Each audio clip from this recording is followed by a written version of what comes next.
Hi, hello, and welcome to a review video. A wireless review video. Because Shure, the manufacturer of most microphones, also make wirelesses.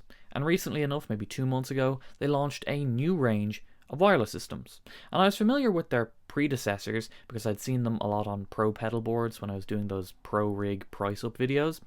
But when I saw they launched this new range, it intrigued me. So I sent Shure an email and asked if they'd send me one to review on the channel, and they said yes. So full disclosure, they sent this unit out to me, but no money has changed hands, and I'm going to be showing you both the strengths and weaknesses of this unit. And with that in mind, before we jump into all the specs and the tech stuff, how about we just do a test? We're going to do a range test. It's a walk in the park. Now before we start, I do want to show you how the rig is set up, because I think it's a little bit unusual, but it works, so I'll show you. We've got a power bank going through this little adapter that converts 5 volt from the power bank into 9 volt at 400 milliamps, which is great because the Shure powers at a minimum of 400 milliamps, and I've tested it. It does power up, it does work, so that's good. And then that's going into this little orange micro crush thing. It's not going to sound great because the speaker is tiny, but it'll work.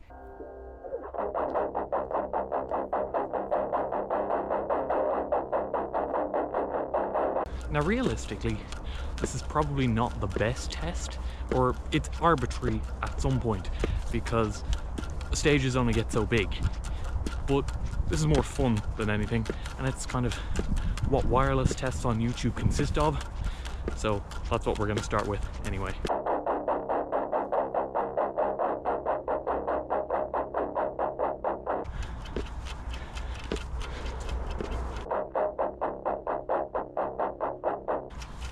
Oh yeah, we've definitely outdone most stages at this point. Most stages are only a certain size. We've already eclipsed the biggest stages. So the range test has been successful, and I'll just look like a weirdo playing one note in a park. I'm chugging. All of England would be proud.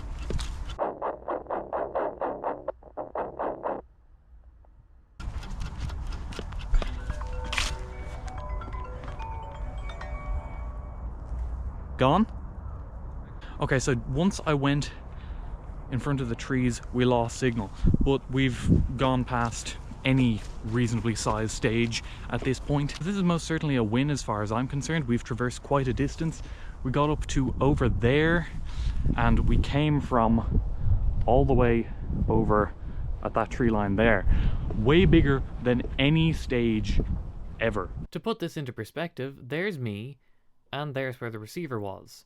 And we walked all the way to there. That's where we lost our signal. That's pretty impressive. That's bigger than any stage that I know of. Now, retrospectively, I think the range would have probably been a lot more if I had stayed within a line of sight. But I also think that this test really showcased the strengths and weaknesses of this unit. The range is ridiculously good, as long as the line of sight isn't interrupted too much. I say too much because I've also tested it here. I've gone upstairs, downstairs, into different rooms, and I didn't lose any signal. There was no interference. So I do think the thickness of the wall of trees did play a part in us losing signal, and in real world scenarios, that's never going to be an issue. I don't think you're ever going to have a wall of trees between you and the receiver when you're playing, so I think this unit passes the range test with flying colours. Now I realise we've kind of skipped ahead quite a bit. We've jumped in without really talking about what we're even talking about. What even is this? Well, it's the Shure GLXD16 Plus. Bit of an Ibanez name, but this is their pro range of wirelesses.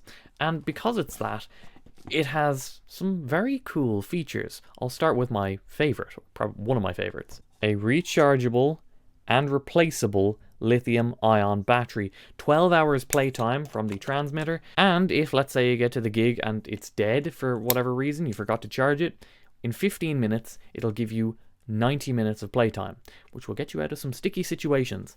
I like that. And also, the big thing for me is just the lack of AA batteries, which I'm pretty sure just keep getting more and more expensive every time I go to the shops. So it's nice to have those removed. You don't have to worry about having batteries. You don't have to worry about having to go buy batteries. It's just there. You charge it. It's ready to go. This is the wireless unit itself. It's got several features, and we'll talk about them, but as I said in the intro, it's got a predecessor, so how does it differ from the predecessor? Well, a few things. There's some physical stuff, and there's stuff under the hood. Let's start there. The first difference is frequency band. This unit uses both 2.4 GHz and 5 GHz, and in an attempt to avoid getting too technical, it means there's more space for your signal. The previous generation used just 2.4 GHz, and that's good, but with everybody having a device on them these days, Wi-Fi signals and Wi-Fi card readers and venues, it can get very crowded. There can be some interference. So with the addition of the 5 GHz range, you're much less likely to have interference, which is just a general upgrade. Physical changes include an input. Most wirelesses, including the previous generation, just have an output, but an input is a welcome addition, and it makes a lot of sense really when you think about it. There are plenty of times when you might not want to use the wireless. For example, just practicing at home before the gig, you don't want to waste your battery. Instead of having to unplug your wireless and plug in a cable and then forgetting to re-plug your wireless back in when you get to the gig and then spending ages trying to figure out the problem. Never happened. Must have been a friend. That doesn't happen here. You just plug in and it immediately registers that you've plugged in an instrument cable. Smart. I like that. But it's not without its potential drawbacks, which we will get to. But a big reason as to why you would want to plug into this unit instead of just the next pedal in the chain is that this unit isn't just a wireless, it doubles as a tuner, hence the foot switch here. And I do have to say, this is very clever on Shure's part, because space is at a premium when it comes to pedal boards, and most people already have a tuner pedal. If they're looking at getting a wireless, you have to think about rearranging the board or losing a pedal, and it gets complicated. It's more of a hindrance. So this is designed to be a wireless that also replaces your tuner pedal. A very clever idea, and also in design. You see, when we compare it to other tuners, for example the Boss TU2, which is a classic, it's the same shape as the TU3 as well, it really isn't all that different in size. Now you're probably looking at me thinking, sorry, it is. And you are right. If I hold it flush to one side, and I hold it over here, yes, there's very much a bit more space on this side. But this is top jacked, and this one is side jacked. If I take the slimmest patch cables I have, which are these Rockboard flat cables, they're about as low profile as it gets. Suddenly, that space between this and this become a lot less. It's the same, if not maybe a millimeter over the actual Shure unit. So this is very much a clever design. The other thing I should mention about the tuner in the Shure unit is that it passes my own personal test, and that is I take off my glasses. You see, I take my glasses off when I'm playing live, otherwise they'll just fly off my head. When I do this, my vision isn't exactly what you would call HD, and I like a tuner that I can see without too much struggle, especially with my dodgy vision. And the tuner in the Shure passes that test. I can see it. It's bright, the lights red and green are very vivid, so I know when I'm not in tune and I know when I am. It's overall a good tuner, and it passes my own personal stupid eye test. Now, as with every review, there's always positives, and I really do like this unit, but there does tend to be negatives too, and unfortunately I found one with this. It's not something that's going to affect everybody, but it will affect some people, so I think it's important to mention. You see, this product is very clearly designed for the pro player and to go on a pro pedal board, but a trend that I see on a lot of pro pedal boards is junction boxes or patch bays. Here's one that I made. It's a very simple concept. It's just ins and outs so that all your cables come out of the same place on your pedal board. And this is an increasingly more common trend. You see homemade ones like mine, or they're actually becoming a selling feature on a lot of pedal boards like Temple Audio or Rockboard or Schmidt Array. These are features on pro boards. But the problem is there's a bit of a trade-off if you want to use the patch bays to their full potential with this input on this wireless unit. In an ideal world, the rig would sort of look like this.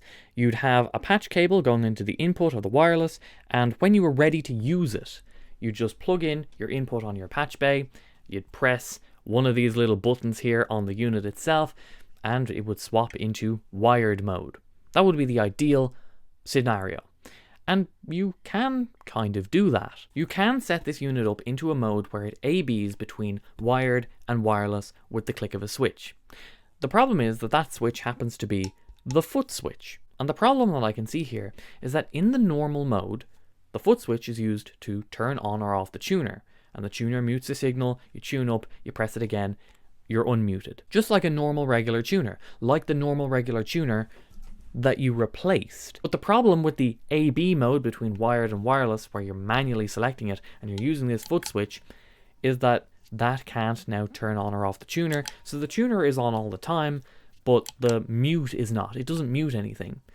And I'm sorry, but that doesn't make sense on a pro board. You are not going to be playing in front of hundreds, maybe even thousands of people and be tuning up at full volume or any volume. And the only way around that, to have both the patch bay work as it should with the input of this unit and also to be able to use a mutable tuner, is to also have a tuner on your board, which defeats the purpose of this having a tuner. Now, it's not the end of the world or anything. What you would do is you would have the patch cable coming from your patch bay and you would just leave it unplugged until it was time to plug it in to your wireless unit. And that would be a way around this. But I would love to see it get better. Right now, it's not perfect with that switching mode. What I'd love to see, and there is a possibility that we could see it because this unit has a USB-C on the side for updates, software updates. I'd love to see where you could just like press down the two buttons and that would switch into wired manually, press down the other two or whatever, and that would switch into wireless manually. I think that would be a better alternative for those that are using patch bay interfaces, whatever you want to call them, with this unit, with its input. And as I said, this isn't going to affect everybody. It doesn't even affect me because on my current board, I don't use the patch bay, so it doesn't affect me, but it will affect someone, so it's worth me mentioning. With all that said, that's really my only criticism of this unit, and it's really just because I'd like to see it get better. I really do like this. I think it's very good. I think the range is fantastic. I really love the replaceable battery.